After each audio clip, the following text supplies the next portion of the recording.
Chapter 10 of Frankenstein or the Modern Prometheus by Mary Shelley.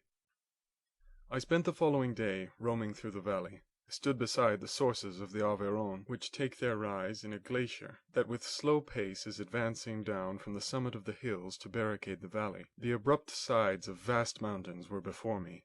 The icy wall of the glacier overhung me. A few shattered pines were scattered around, and the solemn silence of this glorious presence, chamber of imperial nature, was broken only by the brawling waves, or the fall of some vast fragment, the thunder sound of the avalanche, or the cracking, reverberated along the mountains, of the accumulated ice, which, through the silent working of immutable laws, was ever and anon rent and torn, as if it had been but a plaything in their hands. These sublime and magnificent scenes afforded me the greatest consolation that I was capable of receiving. They elevated me from all littleness of feeling, and although they did not remove my grief, they subdued and tranquillized it. In some degree, also, they diverted my mind from the thoughts over which it had brooded for the last month. I retired to rest at night. My slumbers, as it were, waited on and ministered to by the semblance of grand shapes which I had contemplated during the day. They congregated round me, the unstained snowy mountain top, the glittering pinnacle, the pine woods and ragged bare ravine, the eagle soaring amidst the clouds. They all gathered round me and bade me be at peace. Where had they fled when the next morning I awoke? All of soul inspiriting fled with sleep. The dark melancholy clouded every thought. The rain was pouring in torrents, and the thick mist hid the summits of the mountains, so that I even saw not the faces of those mighty friends. Still I would penetrate their misty veil, and seek them in their cloudy retreats. What were rain and storm to me? My mule was brought to the door, and I resolved to ascend to the summit of Montavert. I remembered the effect that the view of the tremendous and ever-moving glacier had produced upon my mind when I first saw it. It had then filled me with a sublime ecstasy that gave wings to the soul, and allowed it to soar from the obscure world to light and joy. The sight of the awful and majestic in nature had indeed always the effect of solemnizing my mind, and causing me to forget the passing cares of life. I determined to go without a guide, for I was well acquainted with the path, and the presence of another would destroy the solitary grandeur of the scene. The ascent is precipitous, but the path is cut into continual and short windings, which enable you to surmount the perpendicularity of the mountain. It is a scene terrifically desolate. In 1,000 spots the traces of the winter avalanche may be perceived, where trees lie broken and strewn on the ground, some entirely destroyed, others bent, leaning upon the jutting rocks of the mountain or transversely upon other trees. The path, as you ascend higher, is intersected by ravines of snow, down which stones continually roll from above. One of them is particularly dangerous, as the slightest sound, such as even speaking in a loud voice, produces a concussion of air sufficient to draw destruction upon the head of the speaker. The pines are not tall or luxuriant, but they are sombre, and add an air of severity to the scene. I looked on the valley beneath. Vast mists were rising from the rivers which ran through it, and curling in thick wreaths around the opposite mountains, whose summits were hid in the uniform clouds, while rain poured from the dark sky and added to the melancholy impression I received from the objects around me. Alas! Why does man boast of sensibilities superior to those apparent in the brute? It only renders them more necessary beings. If our impulses were confined to hunger, thirst, and desire, we might be nearly free, but now we are moved by every wind that blows, and a chance word or scene that word may convey to us. We rest, a dream has power to poison sleep. We rise, one wandering thought pollutes the day. We feel, conceive, or reason, laugh or weep, embrace fond woe, or cast our cares away. It is the same, for be it joy or sorrow, the path of its departure still is free. Man's yesterday may ne'er be like his morrow, naught may endure but mutability. It was nearly noon when I arrived at the top of the ascent. For some time I sat upon the rock that overlooks the sea of ice. A mist covered both that and the surrounding mountains. Presently a breeze dissipated the cloud, and I descended upon the glacier. The surface is very uneven, rising like the waves of a troubled sea, descending low and interspersed by rifts that sink deep. The field of ice is almost a league in width, but I spent nearly 2 hours in crossing it. The opposite mountain is a bare, perpendicular rock. From the side where I now stood, Montavert was exactly opposite, at the distance of a league, and above it rose Mont Blanc, in awful majesty. I remained in a recess of the rock, gazing on this wonderful and stupendous scene. The sea, or rather the vast river of ice, wound among its dependent mountains, whose aerial summits hung over its recesses. Their icy and glittering peaks shone in the sunlight over the clouds. My heart, which was before sorrowful, now swelled with something like joy. I exclaimed, "Wandering spirits, if indeed ye wander and do not rest in your narrow beds, allow me this faint happiness, or take me as your companion away from the joys of life." As I said this, I suddenly beheld the figure of a man, at some distance, advancing towards me, with superhuman speed. He bounded over the crevices in the ice, among which I had walked with caution. His stature, also, as he approached, seemed to exceed that of a man. I was troubled. A mist came over my eyes, and I felt a faintness seize me, but I was quickly restored by the cold gale of the mountains. I perceived, as the shape came nearer, sight tremendous and abhorred, that it was the wretch whom I had created. I trembled with rage and horror, resolving to wait his approach, and then close with him in mortal combat. He approached, his countenance bespoke bitter anguish, combined with disdain and malignity, while its unearthly ugliness rendered it almost too horrible for human eyes. But I scarcely observed this. Rage and hatred had at first deprived me of utterance, and I recovered only to overwhelm him with words expressive of furious detestation and contempt. "Devil!" I exclaimed, "do you dare approach me? And do not you fear the fierce vengeance of my arm wreaked on your miserable head?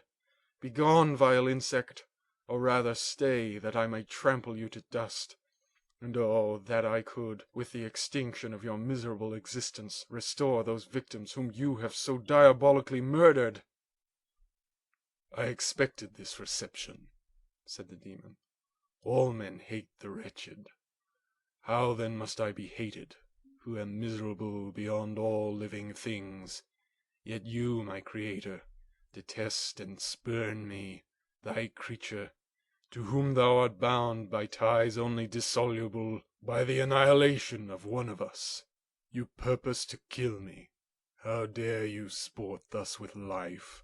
Do your duty towards me, and I will do mine towards you and the rest of mankind. If you will comply with my conditions, I will leave them and you at peace. But if you refuse, I will glut the maw of death, until it be satiated with the blood of your remaining friends." "Abhorred monster! Fiend that thou art! The tortures of hell are too mild a vengeance for thy crimes. Wretched devil, you reproach me with your creation. Come on, then, that I may extinguish the spark which I so negligently bestowed." My rage was without bounds. I sprang on him, impelled by all the feelings which can arm one being against the existence of another. He easily eluded me, and said, "Be calm. I entreat you to hear me before you give vent to your hatred on my devoted head. Have I not suffered enough, that you seek to increase my misery? Life, although it may only be an accumulation of anguish, is dear to me, and I will defend it. Remember, thou hast made me more powerful than thyself. My height is superior to thine, my joints more supple. But I will not be tempted to set myself in opposition to thee. I am thy creature, and I will be even mild and docile to my natural lord and king, if thou wilt also perform thy part, the which thou owest me. O Frankenstein, be not equitable to every other, and trample upon me alone, to whom thy justice and even thy clemency and affection is most due. Remember that I am thy creature. I ought to be thy Adam, but I am rather the fallen angel, whom thou drivest from joy for no misdeed. Everywhere I see bliss, from which I alone am irrevocably excluded. I was benevolent and good. Misery made me a fiend. Make me happy, and I shall again be virtuous." "Begone! I will not hear you. There can be no community between you and me, We are enemies. Begone, or let us try our strength in a fight in which one must fall." "How can I move thee? Will no entreaties cause thee to turn a favourable eye upon thy creature, who implores thy goodness and compassion? Believe me, Frankenstein, I was benevolent.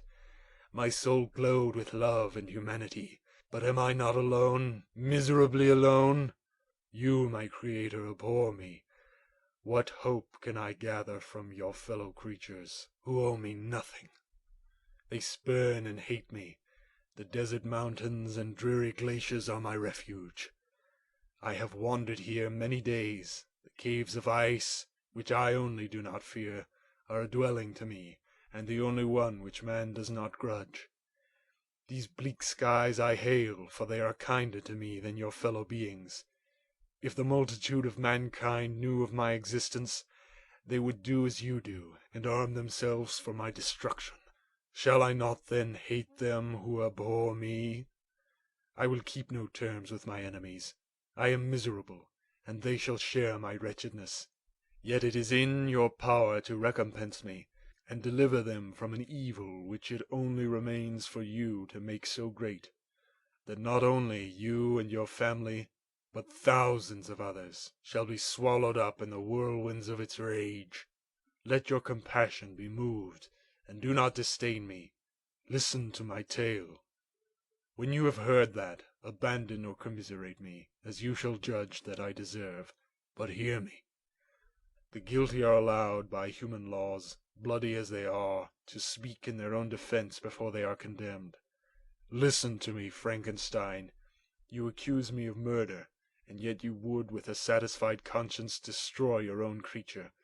Oh, praise the eternal justice of man, yet I ask you not to spare me. Listen to me, and then, if you can, and if you will, destroy the work of your hands." "Why do you call to my remembrance," I rejoined, "circumstances of which I shudder to reflect, that I have been the miserable origin and author? Cursed be the day, abhorred devil, in which you first saw light. Cursed, although I curse myself, be the hands that formed you. You have made me wretched beyond expression. You have left me no power to consider whether I am just to you or not. Begone! Relieve me from the sight of your detested form." "Thus I relieve thee, my creator," he said, and placed his hated hands before my eyes, which I flung from me with violence. "Thus I take from thee a sight which you abhor. Still thou canst listen to me, and grant me thy compassion. By the virtues that I once possessed, I demand this from you. Hear my tale. It is long and strange, and the temperature of this place is not fitting to your fine sensations. Come to the hut upon the mountain. The sun is yet high in the heavens, before it descends to hide itself behind your snowy precipices and illuminate another world. You will have heard my story and can decide. On you it rests, whether I quit forever the neighborhood of man, and lead a harmless life, or become the scourge of your fellow creatures and the author of your own speedy ruin." As he said this, he led the way across the ice. I followed. My heart was full, and I did not answer him, but as I proceeded, I weighed the various arguments that he had used and determined at least to listen to his tale. I was partly urged by curiosity, and compassion confirmed my resolution. I had hitherto supposed him to be the murderer of my brother, and I eagerly sought a confirmation or denial of this opinion. For the first time, also, I felt what the duties of a creator towards his creature were, and that I ought to render him happy before I complained of his wickedness. These motives urged me to comply with his demand. We crossed the ice, therefore, and ascended the opposite rock. The air was cold, and the rain again began to descend. We entered the hut, the fiend with an air of exultation, I with a heavy heart and depressed spirits.